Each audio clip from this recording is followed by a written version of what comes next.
Hey, what's up? Like, totally time for 90210. Well, hello, everyone. Welcome back to the 90210 show. My name is Mark. With me, as always, is my fiance Carol, who I love so much. How you doing, Carol? Hey, what's up? Not much. It's March 6th, 1998. And it's Judgment Day. It is Judgment Day. Judgment Day for Brandon Walsh. And Mark. And for me. I'm staring at my judge, jury, and executioner right now. Right. I love you too, though, babe. Yeah, I know. I've been a bad guy because I made Carol wait for 5 whole minutes to start talking about 90210. Hey, when I'm ready to talk, I'm ready to talk. Remember that one time it was your birthday and I had to wait for you to play Game Boy for like fucking 10 minutes? No. Yeah, it was on one of the best of episodes. Interesting. One of the intros where I was like, with me, sort of, or something like that, is my girlfriend Carol. And you're like, I am with you, and it is my birthday. And that attitude that you get. Speaking of attitude, though, Brandon sure has a fucking attitude in this episode, doesn't he? He does. He really pissed me off. Like, if he weren't so stupid and stubborn, then we wouldn't have had an episode. But that's true. It was definitely a frustrating episode. If the writers weren't so stupid and stubborn, we wouldn't have a show at all. Right? They're like, no, we're going to keep doing this. But I mean, we're going to keep making them. I guess some people might say that about us, too. Right? If these two weren't so stupid and stubborn, they wouldn't be making tapes anymore. But, okay, so this episode of 90210 starts out with Brandon and Steve sitting in the Chancellor's office. Chancellor Arnold. Now, Arnold squared. Let's just take a moment and think about Arnold, the Chancellor. Yes. And think about him. He has this wonderful relationship with Brandon. He's been almost like a son to him. Yeah, 3 years. He's been mentoring him more than 3 years. He liked him when he was a senior in high school, even. That's true. You're right. And then, wooed him to come to California University. Right. And then Claire's dating Steve, so, he kind of has to like him or whatever. Right. So he's got these two dudes, and he's like, I don't want to fuck them over for the rest of their lives. Mm-hmm.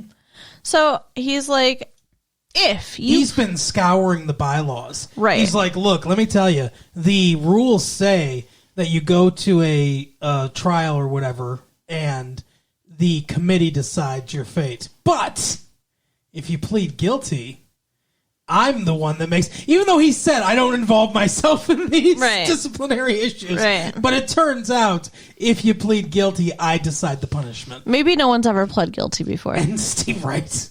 And he goes, and Steve, just between us, off the record, I don't really think this is something to throw 3.5 years of your life away for. So maybe just some academic probation before you graduate. And the thing is like, am I missing something? If he gets expelled from California University, he can transfer his credits, can he? Well, or does that void his credits? No, of course it doesn't. You can't void somebody's credits. Like, they're earned. Like, you can't make them unearned. So he would just go to a different school for the last half of the year.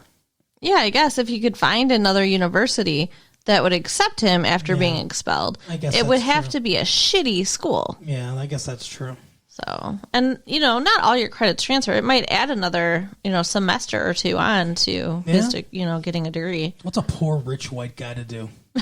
Right. But anyway, so he says, I'm one of your friends in high places, so I'll just give you a slap on the wrist, and we're good. We're good, Steve. And you don't have to learn a lesson at all. And Steve is just like, yeah, I mean, I am guilty. Sure, I'll say I'm guilty. Like, he's just so happy. I did do it. Right. I'm a piece of shit. And Brandon is like, I'm not going to say I did something I didn't do, and I didn't do it. Mm-hmm. And he's like, but this teacher wants you destroyed. And he's like, yeah, I don't care. Yeah. Such a fucking idiot. Like, so Brandon decides to go on trial. He's gonna graduate. He's gonna graduate. I mean, it's like the threat of academic probation would be really bad. Shut up. If he was going to be like working on another degree or something, but like I don't think he is. No, I don't think he is either. It's not going to affect his life like hardly at all. I love when you get upset and you turn Italian. He's gonna graduate. Shut up. Brandon, don't be stupid. But yeah, so Brandon's not taking the deal. No. And he tells Steve that he is done with him. Oh, yeah. Steve's like, you're my best friend. He's like, not anymore. Yeah, we're fucking over. It's so awful. Their bromance is breaking up. I don't remember why Brandon showed Steve this paper. I don't either.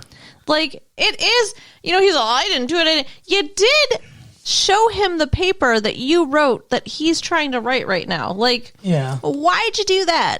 That is true. It was like he was bragging. He was like, because Steve's like, oh, I'm trying to write this paper, whatever, it's just for my independent studies class. It's not that big of a deal. And Brandon's like, oh, you want to see a big deal paper? Let me show you this. Right? Oh, my goodness. Oh, man. It is sort of Brandon's fault. Yeah. I mean, and it's Steve. Like, think about it. Right. It's like, I don't know, putting a big pot of honey in front of Winnie the Pooh and being like, okay, I'm going to turn my back. Don't eat it. Yeah, exactly. It's like dropping a baggie of heroin in front of Keith Richards. Holy shit. That's another way to go. Same metaphor. You've never heard Keith Richards go, oh, Piglet. Oh, my God. Where's my bent spoon? That's how Keith Richards talks. You don't know that? No. They use Keith Richards. Keith Richards sounds exactly like Sterling Holloway. Sure. That's the voice of Winnie the Pooh, for those of you that don't know. Or was. I think he's dead. Probably. Cheese-a-loo. Somehow Keith Richards isn't, though. One time Keith Richards did an anti-drug commercial. Are you serious? Yeah, can you believe it? That's funny. Like, Keith, we can't do drugs anymore. You did them all. Right. We have to wait till you die and then smoke your ashes. That would be a good anti-drug commercial. All right. Yeah, don't. You'll turn out like this. And they show a picture of Keith Richards. And then the piles of money he has. Yeah, Okay. Should we just continue with the Brandon and Steve thing, or it's up to you. This is it's your world, baby. I'm just living in it. Mm-hmm.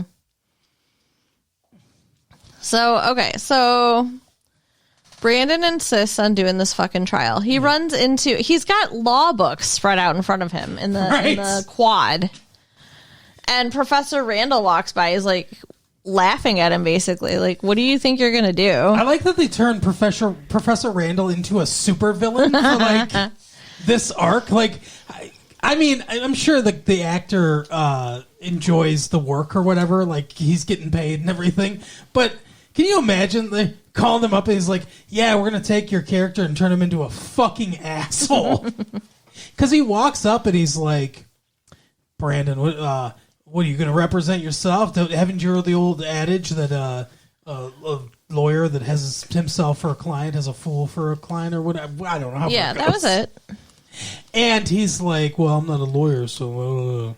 But he's just like, because he's like, "I didn't do it. I don't know." He's like, "Well, yeah, who cares? You're fucking going down." He's basically, he's like, "That's just more of a challenge for me." Right. He comes up to him, and the first thing he says is, "Why are you studying? You're going to get expelled anyway." Yeah, that was so mean. He's fucking all over Brandon. Yeah. It's the best. But it also just, like, he is over the top asshole. But, I mean, he did sleep with his wife. Not when they were married. They were married. No, after their marriage had broken up, I thought. They were separated, but they were still married. Oh, well. Yeah, but his wife was a whore. And Brandon was, like, really close to him at the time and didn't tell him what was going on. Yeah, that's true. For those of you that don't remember, I'm not saying his wife was a whore just because she cheated. She like, literally, she was a whore. She picked a student every semester to have sex with. Yeah. Essentially. She was awful. Yeah, she was really bad. Lucinda. Yeah. So he's taking out all his anger and frustration about Lucinda on Brandon. Yeah, and Lucinda's probably still having sex with that other girl that wanted him, remember? In Washington, D.C. Oh, yeah. Who was that? I can't even remember. That wasn't Claire, was it? I think it was. Oh, it was Claire. That's right. Yeah, Lucinda and Claire were both after Brandon at the end of his senior year of high school. Yeah, like season 3 or something, when he was in Washington, D.C. But eventually, she switched to Steve. Yeah. That's a weird switch. I wonder if they'll ever bring Lucinda back. God, I hope not. She was in Starship Troopers. Yeah. I know. I saw a lot of her breasts in that movie. Yeah, you didn't like them. No, they're ugly breasts. I was really disappointed. Like, she's pretty, but there's something weird about her Dina nipples. Meyer, I think her name is, or something. I don't know. Anyway, so, no offense, Dina Meyer. We know you're listening, but she's a big fan of our show. You know. Right. Your character's a whore and your nipples are weird. We appreciate your patronage. Anyway, so they do the trial. And Steve, he's like, I'll testify for you. And Brandon's like, don't even fucking bother. Yeah. He doesn't have anyone come to testify for him. No. He's like, I'll do it myself. Fuck you all. Yeah, he has a really bad attitude. Yeah, he does. He always does. But Steve gets called anyway. Yeah. And Steve shows up and he says he's not feeling well and he's hoping to be excused. That's the stupidest thing I've ever heard in my life. This whole thing's stupid because the whole time he's like, I'm feeling sick. And like it progresses to where he actually does get sick.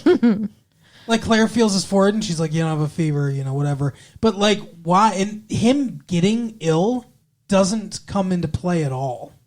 At the very end. In what way? I'm just thinking about it.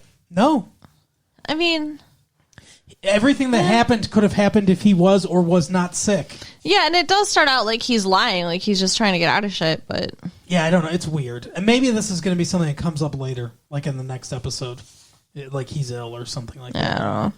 But anyway, so, he gets called by Randall. And he's like, basically, he and Brandon are the only two witnesses that Randall calls. Yeah. And Randall's like, so you guys are best friends. You've been best friends for 7 years and you've been living together and blah, blah, blah. He was my best friend. I lost my best friend over this. Doesn't that prove he's not, he didn't do it? Yeah, it does not.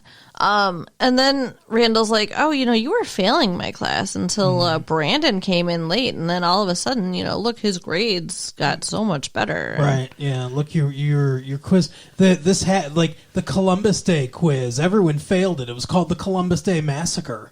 Brandon was one of the only people that passed. He got an 84. It's a pretty high grade for just transferring into the class just before, huh? And he's like, whatever, I don't know. And he's like, well, Steve also got an 84. Mm-hmm. And Steve's grades got a lot better once Brandon came in. Here's my grade book, and here's all his grades and everything.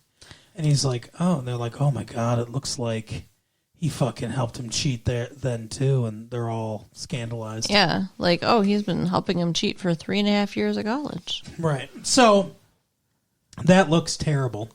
And Steve, but basically all Steve says is, hey, he didn't do it. And he's like, basically just tells the truth. Because he doesn't confront Steve with the grades. He actually confronts Brandon with the grades. Yeah, he's smarter than that, because if he did, Steve'd be like, I didn't get those grades. Right. But he says, like, basically the thing that hurts Brandon's case when Steve's on the stand is he says, did you turn the paper in? And Steve's like, no, my friend Muntz did. Well, who gave it to Muntz? Brandon did. Because he did. He did. He had Brandon turn in the paper, or gave the paper 2 months to get turned in. But as Steve also pointed out, it was in a sealed envelope. Yeah, Brandon really didn't know. Yeah. But again, why did he show him the thing in the first place? Don't know. I really want an answer. Like, I want to go back and look at that episode and be like, that's why. Right. But, bless you. Thank you. But so then, He calls Brandon to the stand and accuses him of helping him out in this sociology class for 3.5 years ago or whatever. And so then it's Brandon's turn. And Brandon's like, yeah, I have no defense. I didn't do it. You can believe me or not. Like, this guy hasn't shown any evidence that I did anything wrong. So, yeah, and he's not even arguing about the ledger thing, about the grades. He's just like, he hasn't proved that I did anything with this paper. Well, I think he thinks somehow that Steve did cheat off of him. I think he believes Randall and thinks like, oh, okay, so somehow, without my knowledge, Steve was fucking cheating off me on these tests. Because Steve's a piece of shit, because that's the mindset he's in. Right. And Claire hears about it at the party, which we'll get to later. But Brandon starts talking shit about Steve. Oh, he fucking buried me today. What an asshole. And it's like, he didn't really. Like, I don't know what he's talking about, because his testimony didn't bury Brandon. No, I mean, it put him in the chain of, delivering this. What did he want him to do, lie? I don't know. Maybe. I guess. I don't know. I mean, he told him not to say anything. I guess that's what he wanted him to do. Right. Because his testimony did not help him, for sure. Right. But he tells Claire all about it. And Claire, like, storms back to the house. And she's so mad. It's like, yeah, you're a fucking liar. You lie to everybody. You fucking were cheating. You said this is the only time you've ever cheated off Brandon. He's like, yeah, it's true. She's like, well, fuck, you got the sociology class, Columbus Day Massacre, you got a 84. And Steve's like, what? And she's like, you got an 84 on that test. And he was like, no, I didn't. He's like, I failed that test. I failed every test in that class. Yeah, because Steve had already left by the time they even said that stuff, so he didn't know anything about it. Oh, Randall knew what he was doing. Yeah. So then, even though Steve is now at this point actually sick, right? He's like, I can prove it. And he goes and digs through apparently the attic of the keg house, right, to find his old stuff. Why is his old, like, quizzes in the attic of the keg house? Well, that's weird. They hang a lampshade on this where they say that students keep their old tests. It's true. To study from. I mean, I had a huge stack of papers from school. I never did that. Yeah. Oh, I did. Literally, like, stacks of papers. I never needed to do that shit. Well, yeah, because you just, like, fucking absorb things and just remember them forever. That's right. Dick. I'm like Kirby. What? I'm like Kirby. Who's Kirby? You mean like the Nintendo dude? It's a video game character. Who eats things? Yeah, I absorb things. You're so weird. Yep. But anyway, so he shows up. Steve shows up, and he's like, hey! And they're like, Randall's like, oh, you can't be here. And everyone's like, get the fuck out, Steve. Yeah, which is weird because it's like, this is all about him. Why wouldn't he be there? It's a normal reaction to Steve, though. Fuck out of here, Steve. And Claire says something smart, as usual. She's like, oh, he can come back to refute testimony or whatever. Clarify. Mm-hmm. And so he starts talking about the test, and Randall's like, hey, he wasn't here. That wasn't part of his testimony. I object to this. And the chancellor's like, no, I want to fucking hear this, essentially. And so he's like, yeah, I didn't get an 84 on that test. Here's my test. 17 is what I got. And he's got all his tests that he was supposed to get good grades on, and he shows the evidence. These are the grades I got on all my tests. Right. And, oh my God, they immediately, first of all, I think this is hilarious. He doesn't even wait for the rest of the committee. The chancellor's just like, all the charges against Brandon are dropped. Fuck this. And then he says to Randall, he's like, you snake. You got your own trial to look forward to. I can't believe you would sully the name of this great university by cheating in this way, and he's pissed. Oh, yeah. Well, that was a terrible thing to do. He's trying to get this poor dude expelled from school for not doing anything. Why did they ever bring this asshole back? For this storyline. He got kicked out because he was being lenient to student athletes. Right. And now, like, they brought him back, and now he's a monster. Right. So it's like, He's never getting a job anywhere else. No. We're not gonna see what happens to him, but 100% this guy puts a bullet in his head. Oh God. Don't you think? That's a bit extreme. His life is ruined. His whore of a wife is divorced him. His career is in shambles. He has no kids. You know, he's got to be struggling financially. Yeah, wow. That is a bleak picture you paint. Yeah. I mean, this dude's life is over. Well, on that happy note. Bye, Randall. We can talk now about Donna and David and Valerie. Ooh, double D. So and Donna and David. Yeah. I get it. Yeah. Because she probably has double D breasts. Yes, I get it. So they start out with them riding bikes. It's like some kind of fucking David, it's a I don't know, commercial. Yeah, exactly. Some kind of commercial. And it's like, okay, so exercise has cured him? Like what? Like he's just totally fine now? Exercise and being in the presence of Donna. Right. I mean, he does mention that he's doing therapy, which is good. Yeah, he's still getting therapy from the Candyman can. I still Tell me about your dreams. I still don't know that I buy that manic depression gets cured with no drugs, but whatever. Yeah, we'll see. But Donna and David are very happy. Oh yeah, and she is unhappy about him wanting to give money to Valerie, though. Yeah, he's talking about investing in the club, and she's like, "Oh, I don't think it's a good idea, David."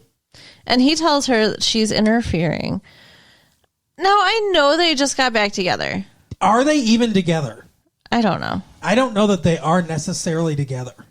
But, I mean, they've been together for like 8 years or something. Sure. Ridiculous. They have history. And I feel like they're going to end up getting married or something. Yeah, it seems like that's where the show's going. So, like, it's not, in my opinion, I don't think that she's interfering. What do you think? I think she's being quite bossy with his money. But, I mean, I think it's going to be her money someday, so. She's looking out for her own investments. There you go. I think she is... I think she has a right to have an opinion, I guess. I mean, here's the thing. Let's assume they're together. That's the most charitable way to interpret this. Right. Because if they're not together and they're just friends and they're inching towards getting back together, then she has less of a footing to stand on. Sure. But let's say they're together. I think she has a right to voice her opinion. Mm-hmm. And I think he has the right to do what he wants to do. True. With his money. Because they're not married. They're not even engaged. If they were married, then yes, a $150,000 decision would be something the two of them needed to discuss together. But because they're not married, I think it's okay for her to say what she thinks, but she shouldn't push it, and she keeps pushing it. Yeah. He's actually pretty nice about it, though, even though she is pushing it. I mean, he does tell her she's interfering, but then he's like all smiley and making her breakfast, so whatever. Right. Giving her mangoes and stuff. Telling her that makes her taste better down there or something. Oh, Jesus. What the hell? I assume that's true, right? I don't know. I don't partake in that particular... Well, that's true. I have heard that pineapple, though. I've heard of pineapple also. You eat a lot of pineapple, and it's supposed to sweeten things. I don't know about mangoes, but... So he's taking her to a Green Day concert that night. Nope. Incorrect, Carol. What? You're wrong. Okay, what concert is he taking her Goo to? Goo Dolls. Yes, he says the Goo Goo Dolls. Oh, you want to bet? I do. Okay. Usual terms. Usual terms. Shay got it. We've got it on tape, so we'll go back and look. He says the Goo Goo Dolls. No, because they did the Goo Goo Dolls for his birthday. Okay. So it was Green Day today. Okay.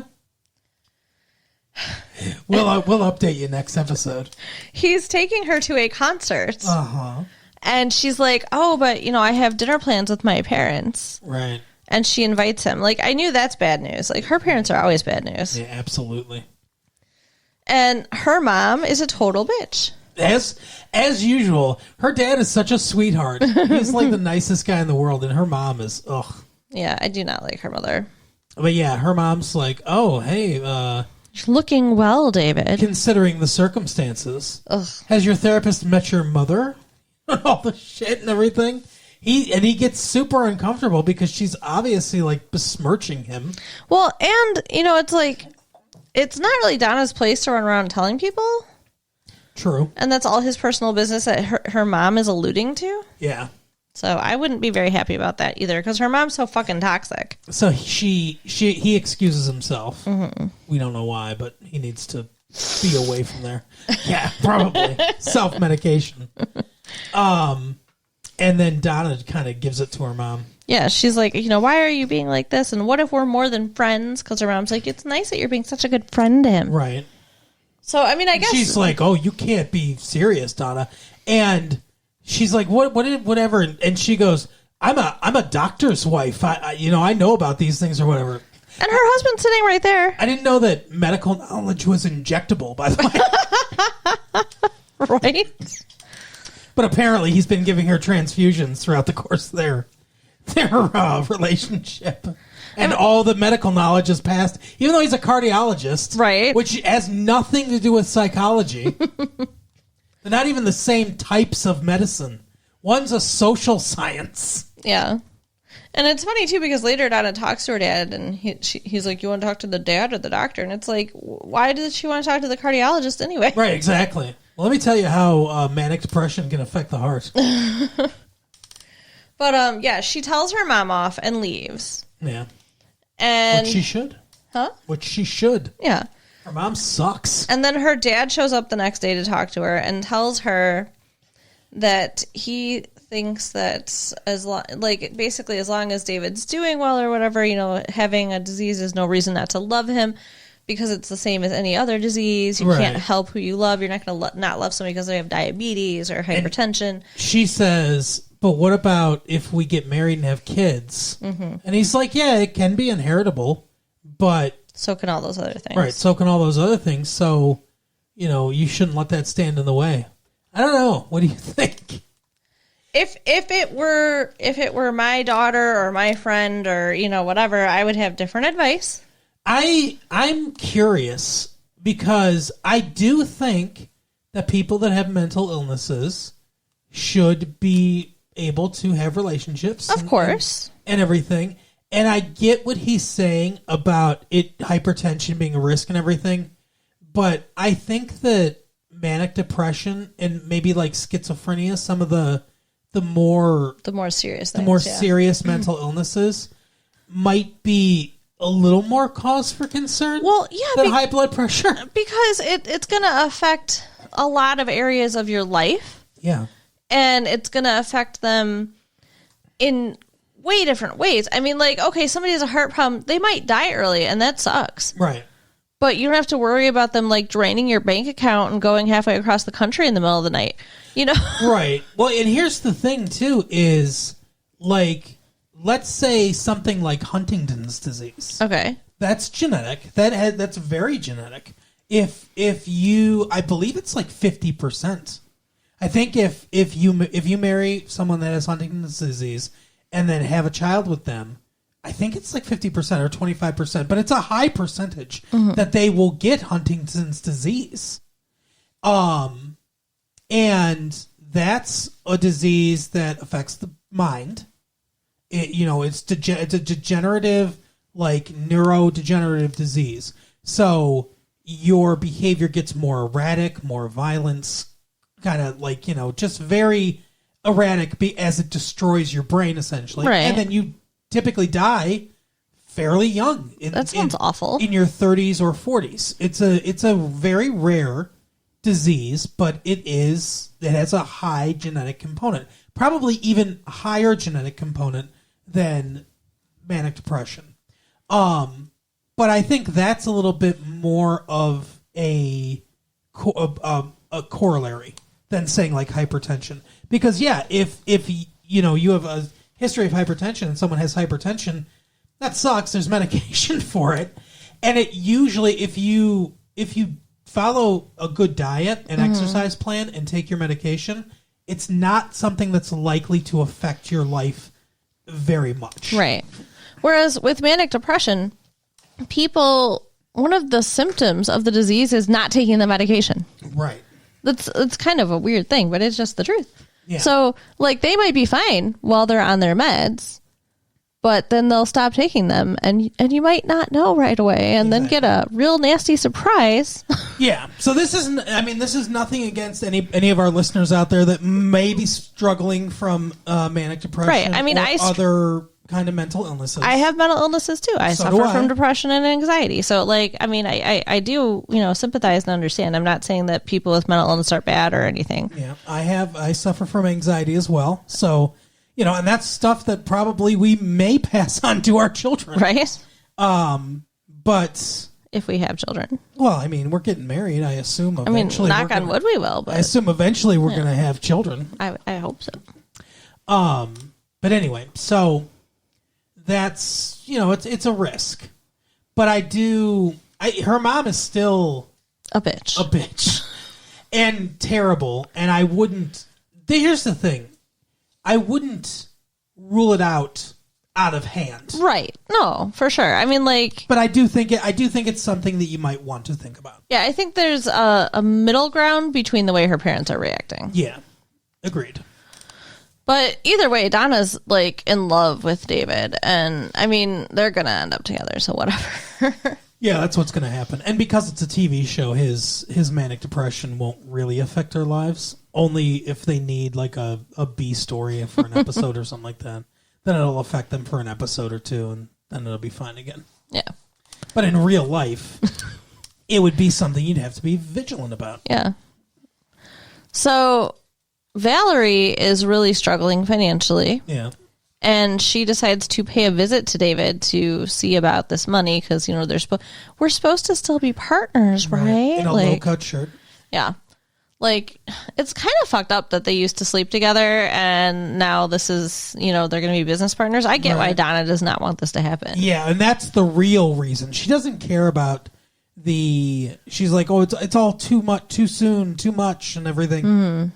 That's not the real reason. The real reason is she does not want him around Valerie. Yeah. Him and Valerie. Makes sense. Yeah, I mean, the relationship ended really badly, but they were also really good together. Yeah, and they almost fucked in Las Vegas. Yeah. That was the plan. Yeah. Jeez, yeah, that's true. And that was not long ago at all. Right. They were sharing a suite together. So I mean, Donna answered his phone, and it was Valerie, and Valerie's like, can you, give him the message? And she's like, what is it about? And she's like, that's personal. And she's like, I'll tell him you called against my better judgment or something like that. But yeah, it's funny because she says it's personal. And it's like, just tell her it's about the business. Right. Well, I think she's fucking with her. Yeah, I think so too. She loves messing with people. Yeah. She is kind of a villain. Like, she just kind of, I mean, it depends on the episode, but. Yeah. It's so hard to make Tiffany Amber Thiessen a villain, though. Just because she's so hot. Well, and she seems like a genuinely nice person in real life. Oh, really? Have you talked to her? Yeah. I talk to her every week. Oh, okay. Before we record these episodes. Sure. I have to clear some things with her, Anyway. Donna eventually, though, does kind of... Well, David is on the fence about whether or not to give the money. Right. And Donna talks to him, and she's like, it's because you really love this club, right? Because she finds him just standing and they're just looking around and like, yeah, he wants to be part of the music scene again and everything. So she's like, okay. Well, David's like, let's talk about what's really bothering you. Yeah. And then she finally does tell him, like, she's like, I don't want you to work closely with Valerie again, and stuff like that. And he's like, I don't care about her. He's like, I love you. Yeah. So she's like, you too. So yeah, I think it'll work out. Yeah, I think so. I think they'll be happy eventually. I'm pretty sick of this whole Peach Pit After Dark is in financial trouble storyline anyway. So it's been going on for a while. I know, and I'm sick of it. It's yeah, just just have the club be fine, and every once in a while, if you need something to happen there, okay. And then other than that, let's just not even talk about it. That would be nice. There's no reason for it to even be talked about anymore. Right, just like, Nat at the Peach Pit. We don't constantly worry about, whether or not they're going to make it. It was a problem you needed to fix. Valerie's not going to go to school with them. She's more of an outsider. She needs a way to make her own money and living. What do? Oh, we got this club thing, and what's his name wants to leave the show, Luke Perry. So we'll have her take it over, and there you go. So that's fine. We don't need to constantly see her in there. We get it. That's where she gets her money from. Yeah. And the final story is... The final story. Kelly is throwing a surprise party for Mark. Forgot about this. Yeah, it's for me. Can you believe it? It's not even close to my birthday. Right. She puts a ton of work into this. It's all secretive. At one point at school, she goes up and talks to Brandon to ask him if he's coming to the party. Yeah. And I forgot about this. Mark gets so jealous because she's whispering with him, and she comes back and he's like, "You kissed him." She kisses him on the cheek. On the cheek. Who gives a shit? I get his point of view though, because they haven't slept together yet, and she used to have sex with Brandon. Yeah. And she's very friendly with him, hand on the arm, kissing him on the cheek. I'd be a little upset. Yeah? Yeah, a little bit. I mean, not enough to be like, the fuck, bitch, or anything like that. But I'd be a little upset, yeah. So when the party day finally comes, she's like, "Oh, let me take you out to dinner." Surprise birthday party. Yeah. And they have plans to go to like a concert after or whatever, but she pretends like, "Oh, I left my purse at your house. We got to go back and get my purse." Uh-huh. Which means then he had to pay for dinner. Right. It's kind of a poor plan. It's his birthday and he just bought dinner. Right. And when they get there, he's like, "Oh, you're looking so good in this dress. Why don't we just stay in?" Right, yeah. And then, surprise, you got a house full of people. And he looks real happy about it. Oh, he is pissed. He's like, yeah, it's quite a surprise. That is not how he wanted to spend his birthday. No, he thought he was going to get laid on his birthday. I mean, he really has put in a lot of effort, and it never has worked out. He took her on a trip. Yeah. And now it's his birthday. Yeah. I mean, I do kind of feel sorry for him. It's not like she's Donna. Yeah. It's not like she's known to not put out. She's an adult woman who has sex, and he's dating her. All of a sudden, she just decided after the cocaine thing, and the AIDS scare, I'm going to not have sex for a while. It's weird. Well, I mean, whatever. She's entitled. It's her vagina, but still. Agreed. It's her decision, 100%. But it's like, it feels manufactured for the show. Yeah. That's the problem that I have with it. If this was real life and this was her real life decision, then, and I think he is being respectful. He's not pressuring her, really. Yeah. He's saying, he's flirting. He's saying, I want this to happen. Yeah. But he's not like pressuring her into it. But I think in real life that her, wanting to slow down a little bit after the AIDS scare and stuff like that might last for a little while. But eventually, if she's in a committed relationship with this guy for a long time, she's going to have sex with him. Yeah.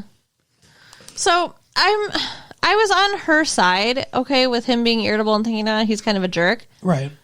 Until she's like, "Hey, let's open presents." And they sit down on the couch. People are watching. Right. And Brandon walks in and she lights up and he's like, "Okay, go ahead. I know you want to go talk to him." Yeah. Brandon strolls in from his trial and she's like, "Oh, are you sure?" He's like, "Yeah, go ahead." And she gets up and leaves. And all eyes move towards Brandon. Right. Everyone starts talking to Brandon. Because everyone wants to know what's going on with the trial. Brandon's commanding the entire room about, "Let me tell you how Steve fucked me over," and he's going through the whole trial thing. So Mark just goes to his bedroom. I really can't blame him, I guess. And starts watching kung fu movies or whatever. I didn't really see, I didn't make the connection that it was not just Kelly, but everybody was ignoring him for Brandon. Oh, yeah. So that makes sense that he went in his room and sulked then. And then she comes in and she's like, "Well, everybody's looking for you." And he's like, "Oh, they got Brandon out there." Right? I don't think they're gonna last, these two. No. And he's like, look, I hate surprise parties, and I especially hate this one. Yeah, that was mean. Oh man, she put a lot of work into it. Yeah, and then they start arguing, and he says, look, when I was a kid, every year my parents would do something great for my birthday. Yeah, this is the most ridiculous. It was ponies, or it was like this or whatever, and then it was like baseball and rock concerts, and like, you know, he just keeps saying, he's like, and it had to be bigger and better each time, and I'm like, boo fucking who, asshole? Right? My parents mainly ignored my fucking birthdays. After I turned like 11 or 12, it was like, no one give a shit. Aw. I love you. I love you too. But nobody did. I remember I got a toy, like a crawling mechanical toy soldier for I think my 11th birthday for my mom. That was the only present I got on my birthday that year. And that was like the last birthday present I got. Are you fucking kidding me? From my family? Yeah, 100%. That's awful. Christmas and stuff, we still got gifts and stuff like that. I wasn't in any way like a neglected child, so don't think about that. But like birthday, like no parties, no like, you know, like I had to arrange my own, like, hey, I want to have a sleepover with my friends for my birthday. And so then I'd buy like the snacks and stuff like that when I was like 14, 15 years old. And then I would have my friends come over and we'd watch movies and shit like that. And those were fun, but it's like I planned those parties. Right, okay.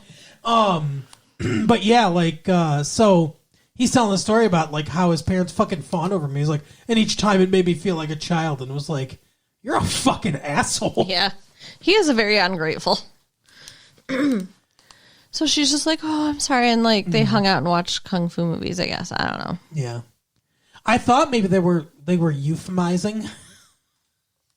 What's euphemism, but in that tense? I don't know. I thought maybe they were trying to imply that they had sex, because she was like, "Yeah, we had fun watching kung fu." Oh, you think? But I don't think so. I think this has become such a big storyline thing that when they do have sex, they'll let us know about it. They might just break up without having sex. Maybe. We'll see. Maybe he'll have sex with somebody else. Ooh, yeah, that'd be something. Yes, it would. Maybe it'll be Valerie. That would definitely be something. All right, so I think that was the whole show. Yeah.